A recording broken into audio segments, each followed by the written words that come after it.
bud itself and its petals begin to open. The sun rises in the morning, the bud open and become flower. Not that sun gives them anything. Not that sun comes and opens the bud or tells them, wake up, it's time for you to open. Nothing is done by the sun. Just the presence of the light is enough and bud starts opening. The opening comes from the bud itself, and the flowering and the fragrance all comes from the bud itself. The sun has not added anything to it, but the presence of the sun is a catalyst. Without the sun, there the bud would find almost impossible to open. It would not know that opening is possible.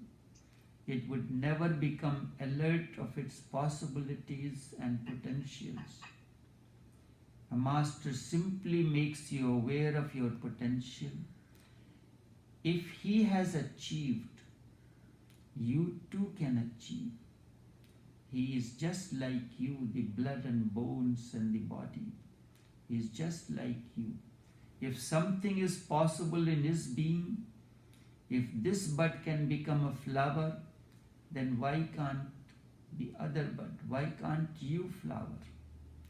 This very idea sinks deep into the heart, stirs your whole being, and the energies start surfacing. In that your bud begins to open. This is called, in the East, satsang. Sat means truth, sang means communion, the communion of truth. Master is embodiment of truth, and in his company there is a communion. To be in the presence of the Master and the real disciple is one who has come to know how to be present, how to be available to the Master. The Master is present, but how to be present to a Master. Have you ever seen sunflower? That is the symbol for the disciple. Wherever the sun moves, the sunflower moves that way. It moves the direction of the sun. It is always present to the sun. In the morning it is facing east, and in the evening it is facing the west. It has moved with the sun. Wherever the sun is, the sunflower moves. The sunflower is a metaphor for disciple. There can be no better metaphor for a disciple than sunflower. Buddha is asking, do you think, Subhati, I have learned anything from Dipankar? Subhati says, not so, Lord, because there is nothing to learn. Does it mean Buddha is ungrateful to Dipankar? No, not at all. When he became enlightened, the first gratitude was towards Dipankar, who had disappeared into the infinite long ago, and not even a trace was left behind. He exists only in the memory of Buddha, nowhere else. The words of Dipankar still linger deep down Buddha. After being enlightened, the first thing that Buddha did was to pay his gratitude to Dipankar. About Dipankar, there is no scripture.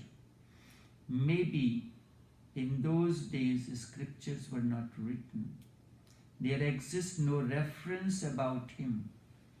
The reference about Dipankar only comes in the talk of Buddha when he mentioned 3,000 years have passed.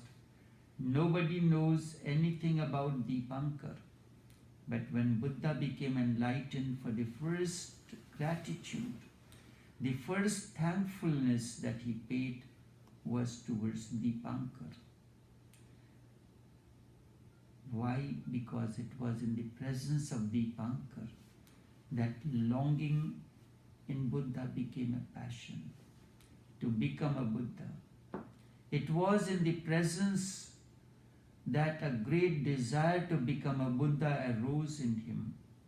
It was in the presence that the bud of Gautam started dreaming of becoming a flower. It was in the presence that the dream unfolded. It took 3,000 years to drop the hindrances, the obstacles. But what are 3,000 years in the eternity of time? Nothing, just a few moments. Why is Buddha asking Subhuti? So that Subhuti can understand that there is nothing to be learned from Buddha. Buddha himself has not learned anything from Deepankar. So too, there is nothing, Subhuti, to learn from me.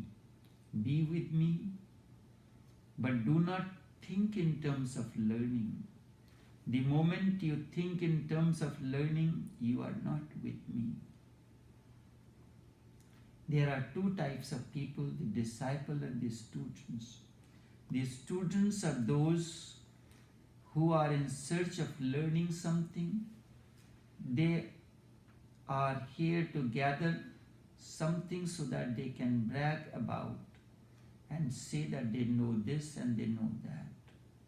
They are just collecting colored stones while diamonds are available. The disciple is the one who is not interested in knowledge, who is interested in being, who is interested just to be here with me, for no reason, for no other motive. His heart has been touched, his dreams have started unfolding, and a great intense desire is arising in him.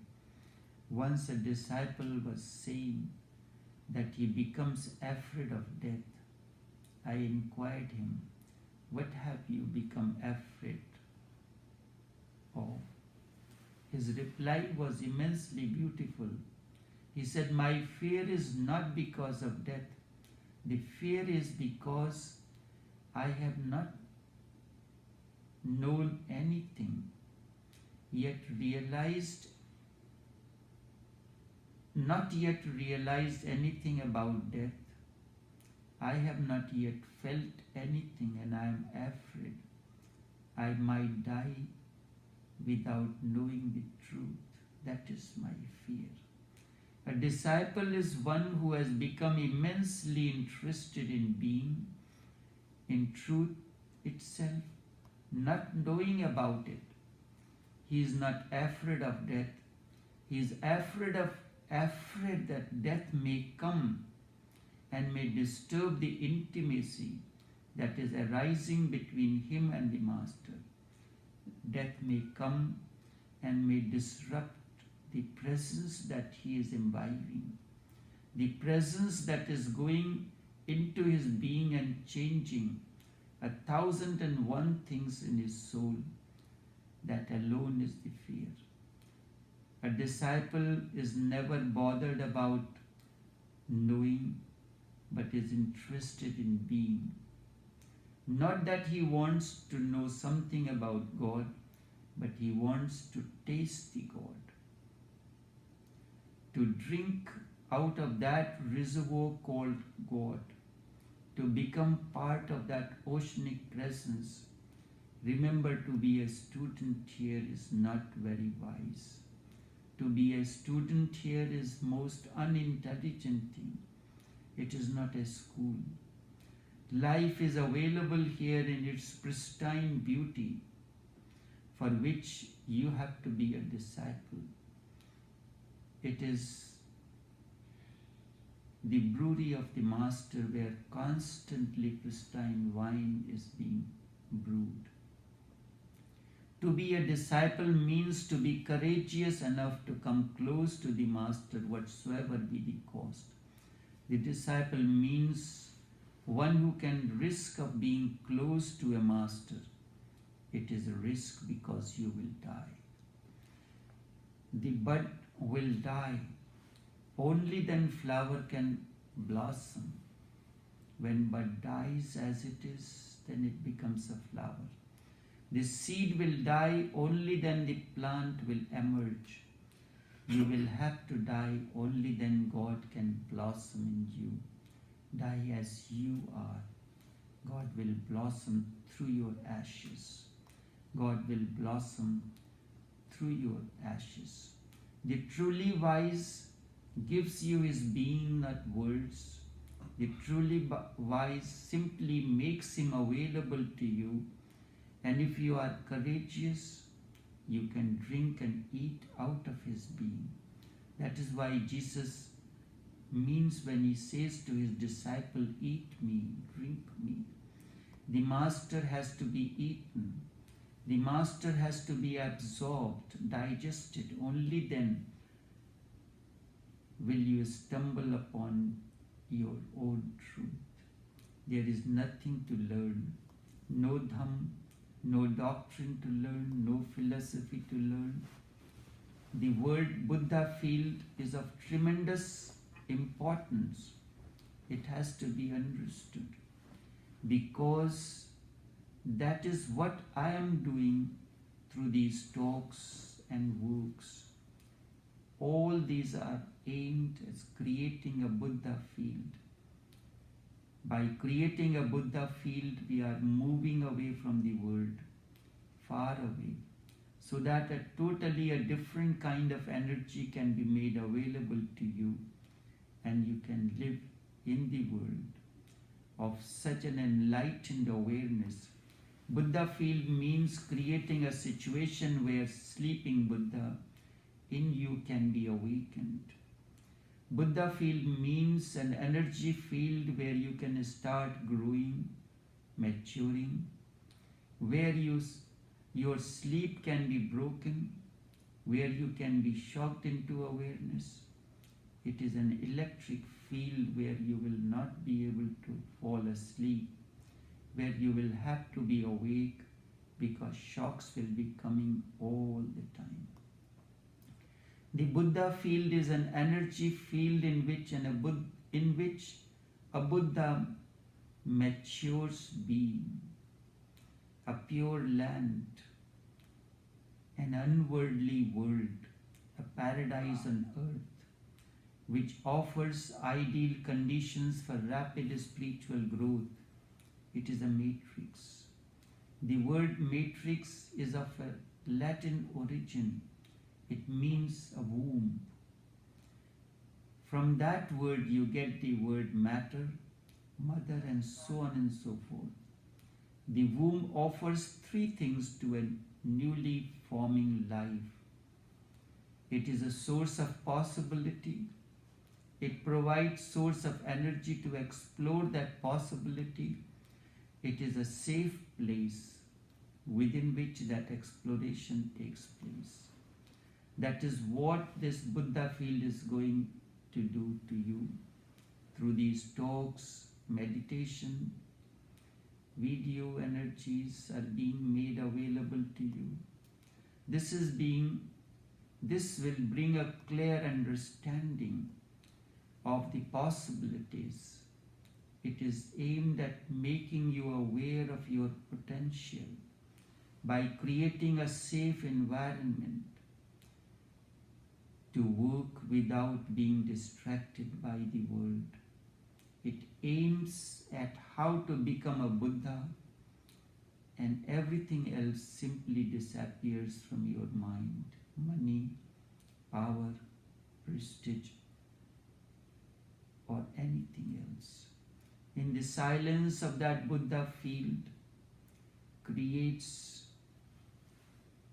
the silence that Buddha field creates, and the uninhibited atmosphere, the master and the disciple can enact the drama totally.